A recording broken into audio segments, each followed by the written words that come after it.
So my wife's terminally ill. A lot of you guys have asked, like, why do you make videos about relationships, especially ones directed to primarily a female audience? And that's admittedly the biggest part of it. It's the fact that I know the relationship we've built together has an expiration date. And while that has to have an expiration date on it, I feel in the same sense, if we can take some of those things my wife and I have learned, that we've done, that have found, that brought us closer together, that I've seen in other couples that I've worked with or known that have brought them closer together, maybe our relationship doesn't necessarily go on. In a sense, I know that doesn't happen, but maybe it extends the power or the importance of what our relationship means to the world. Maybe it becomes something rather than just another marriage that ended prematurely.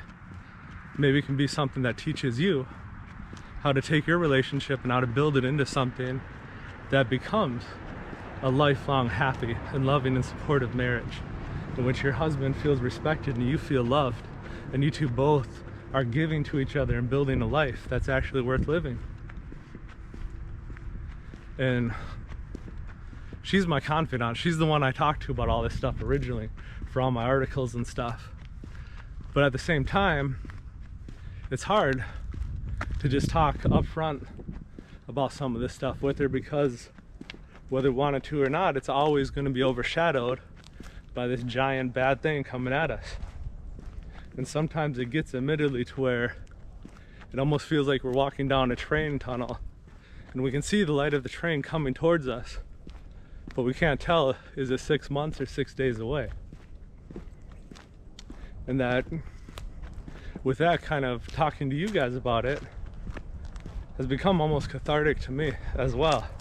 It allows me to roll through these trains of thought without having to bombard her with this situation over and over, or without having to bring up something that's going to continuously have us looking at and talking about and feeling the bad that's coming up in life.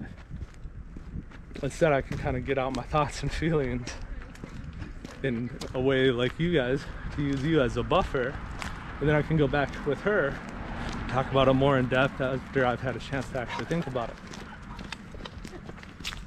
And it's been helpful for me, actually. It's been really helpful. It's given me a chance to kind of put my thoughts in order and put my feelings in order, my emotions, before I just go and word vomit all over her.